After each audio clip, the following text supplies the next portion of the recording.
Well, for more on the Gauteng flooding, I'm joined by SABC news reporter Mbalenhle Mthethwa. She's been covering this story for us for a number of days now. Very good afternoon, Mbalenhle. I see that you're drenched where you are. Tell us what's happening.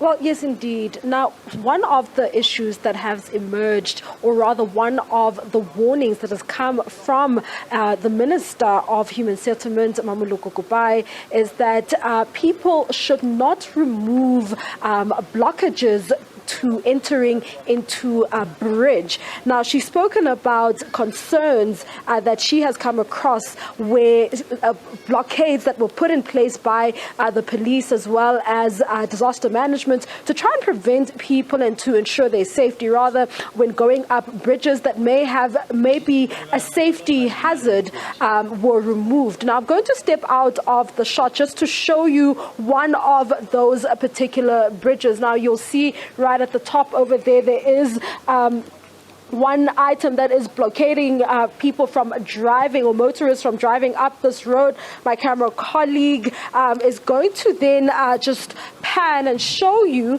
the extent of the damage that was caused by the flooding.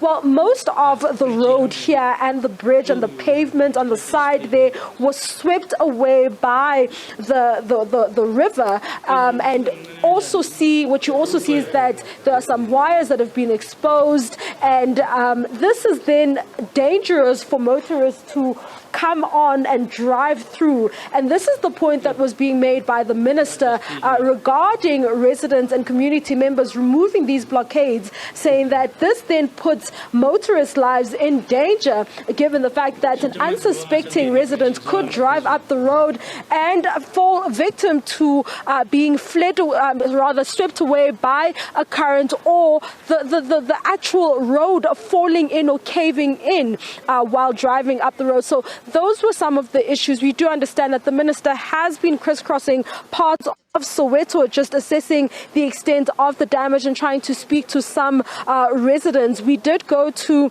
Nansfield hostel, where we saw last week residents who had water coming inside their homes, and also went on to other parts of Soweto. Could not go to all the affected parts, but tried to visit as many of them as possible. One that also stands out is one of in Protea, where a private developer seems to have built houses below the floodline, or on the floodline, which has resulted to those community members also falling victim to flooding in the event of heavy rains. And as you can see, the rains do continue. The minister has also announced, together with the MEC and the MMC, a multi-governmental program to try and assist those who have been affected. Now, conversations will continue following the assessments that took place today. We understand that the minister was joined by the MEC as well as the MMC for housing in the city of Johannesburg to try and find a solution. She did also mention the fact that they might be speaking to the Minister for Cocta in order to declare a state of emergency, and also just so that they're able to free up funds to relocate those who are affected and who are in need of relocations, particularly in informal settlements, as well as the hostel that we saw last week, which was badly affected by the rains just on Friday. The rains do continue, and we don't know what's going to happen, but